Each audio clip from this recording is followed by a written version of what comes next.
Exercise 16.1 का ये रहा आपका प्रश्न 6। निम्न बिंदुओं को वर्गीकृत कागज पर अंकित कीजिए और देखें कि क्या वे सभी एक ही सरल रेखा में हैं। अगर हैं तो उस रेखा को नाम दीजिए। मैंने इसका हम आलेख खींचेंगे, पहला, दूसरा, तीसरा और चौथे का, और उसका नाम लिखना है। तो चलें, इसका हम एक आलेख के द्वारा पेपर पर ही इसका सॉल्यूशन करेंगे। प्रश्न 6 का ये रहा आपका पहला प्रश्न, यानी पीक 0 और 2 है। x का मान 0 और y का मान 2, यानी यहाँ। तो यहाँ हम इस तरह बिंदु दे के इसे इस तरह लिख देंगे और इसका नाम हम लोग p रख देंगे, जो कि हमारा है 0, 2। इस तरह इसे अंकित कर देते हैं। इसके बाद q का मान है 0, 5, 0 x का मान और 5 y का मान। तो यहाँ से हम सीधे 0, 5 यहाँ आ रहा है y के जगह पर। यहाँ पर इसको हम इस तरह बिंदु करके इसे घेरा लगा देंगे और इसका नाम q रखेंगे इस बिंदु का। और यह 0 और 5 का है, यानी x 0 और y 5। इसी तरह r का मान 0, 6 है। तो हम यहाँ 0 x का मान और 6 y का मान के पास इस तरह 0 लगाएंगे, बिंदु देकर इस तरह घेरा कर देंगे, इन सर्किल कर देंगे और इसका नाम r रखेंगे। और यह 0x और 6y के रूप में है। इसी तरह s का मान 0 और 3.5 है। 0 यहाँ है x का मान और y का मान 3.5, यानी यहाँ बीचों बीच। मान लिया 3 और 4 के बीच में 10 का दूरी है, तो इसे 5 पर हम इस तरह इन सर्किल करते हुए इसका नाम s देंगे और इसे 0 और 3.5 से सूचित करेंगे। इस तरह हमारा देखिए, यह जो रेखा है PQRS एक सरल रेखा में है। तो हम लिख सकते हैं पहले प्रश्न में,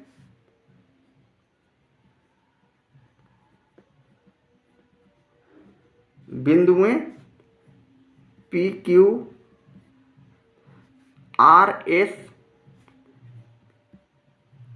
एक सरल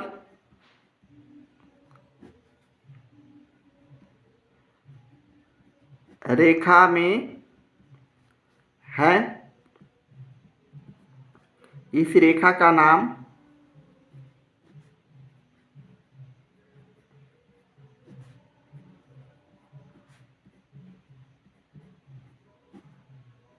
PS, यहाँ से P और S, यानी हम इसका नाम PS भी रख सकते हैं। PQRS PR रख सकते हैं, PR, इसलिए कि यहाँ से P और उसके बाद R, तो PR इसका नाम रख सकते हैं। इस तरह हम इसका कंस्ट्रक्शन इसे दिखाते हैं कागज पर। इसी तरह दूसरे प्रश्न को लेते हैं। दूसरे प्रश्न में A 1, 1 है। 1 यहाँ है x का मान और y का मान यहाँ है। ये हो गया 1, 1। इसका नाम हम A रखेंगे जैसा कि प्रश्न में है, यानी 1, 1 इसे लिख सकते हैं। इसी तरह दूसरा में B 1, 2 है। 1 और 2 यहाँ 1 के सामने आए, x का मान 1 और 2 y का मान। तो इसे हम B लिखते हुए 1 और 2 लिखेंगे। इसी तरह C का मान 1, 3, 1 के सामने यहाँ और ये 3 है, यहाँ 3 है, सॉरी। यहाँ हम इस तरह लिखेंगे और 1, 3 इसका वैल्यू दे देंगे और इसका नाम लिखना भूल गए, यानी इसका C, यहाँ C समझिए, C 1, 3। इसी तरह D का मान 1, 4, 1 के सामने 4 यहाँ, इसका हम D नाम रखते हुए इसका वैल्यू 1 x का और 4 y का, इस तरह लिख देंगे। यह भी देखें, एक सरल रेखा में हमारा ग्राफ आ रहा है, तो इसे भी हम इसी तरह लिख सकते हैं, बिंदुएं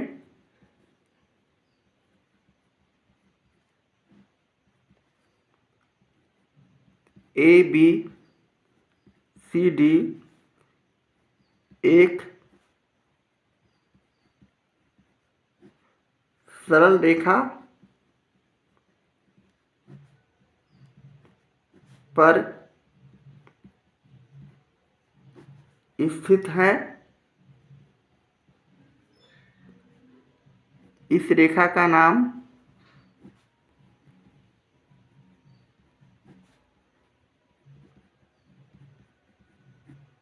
हम ए डी रख सकते हैं। ए बी सी डी यानी यहाँ से यहाँ तक ए डी है। इस तरह दूसरे प्रश्न का सॉल्यूशन करेंगे। तीसरे प्रश्न का भी उसी तरह हम लोग मान रखेंगे 1 3।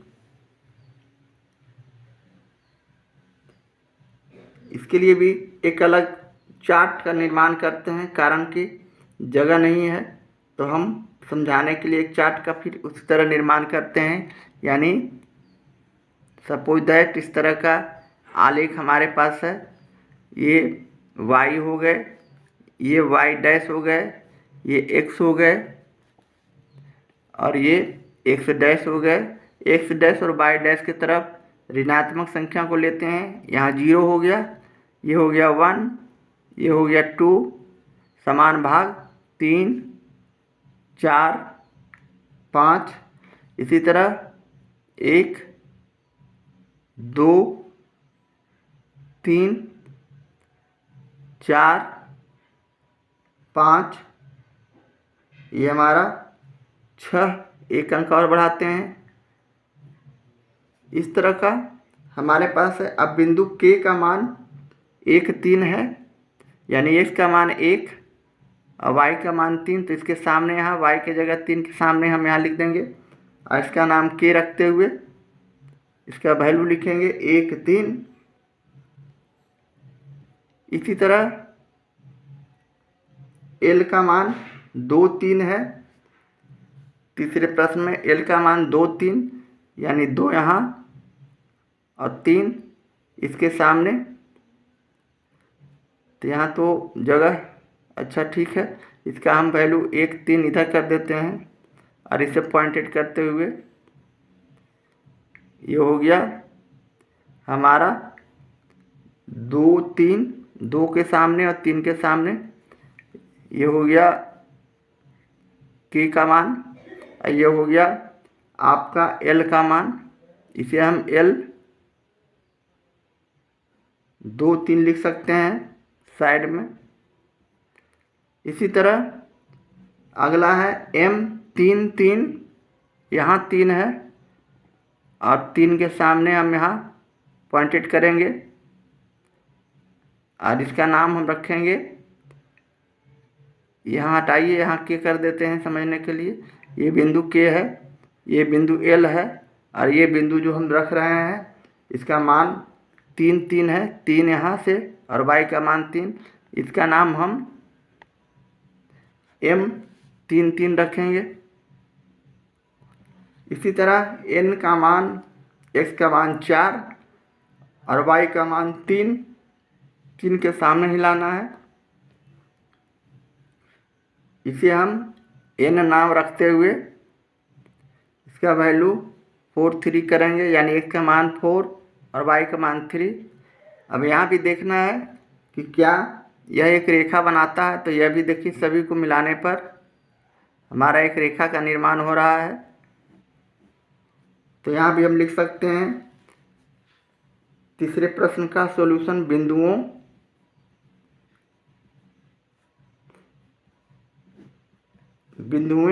K L M N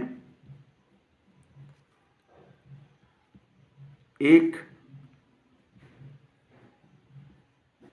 रेखा पर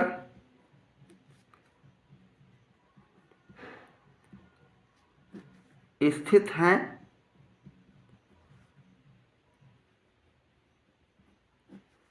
इस रेखा का नाम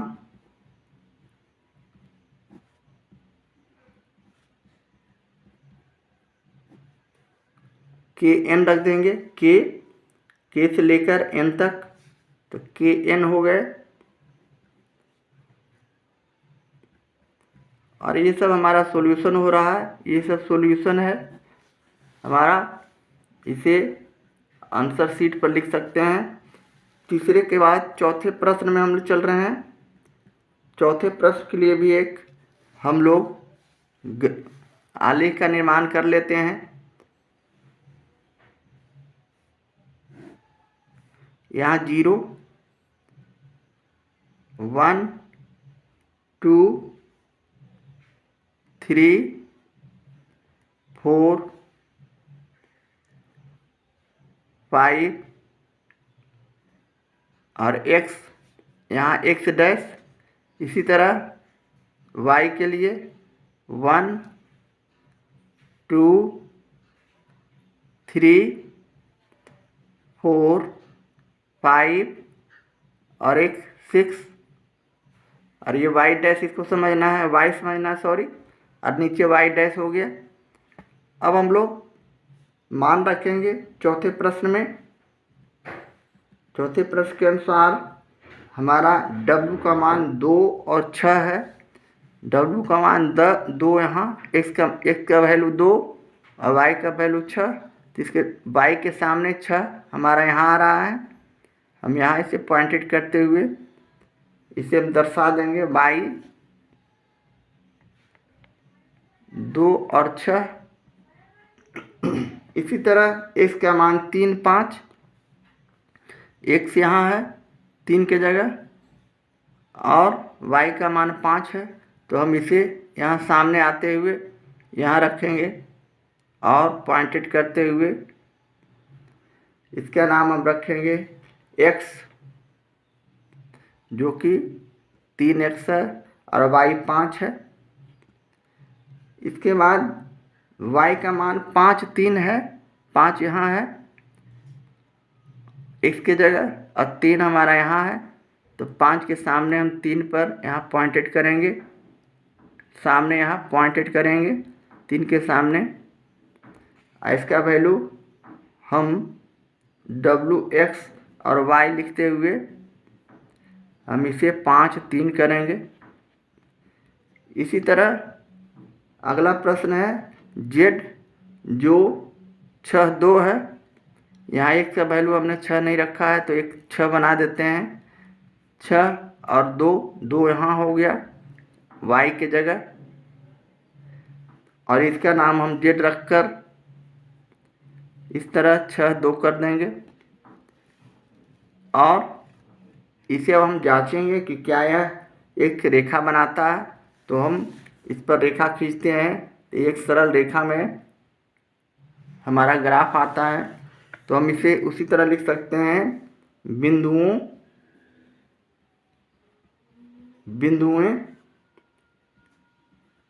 wx,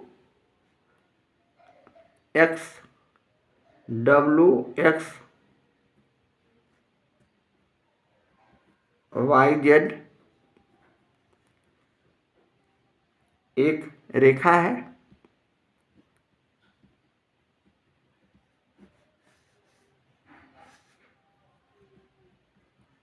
इस रेखा का नाम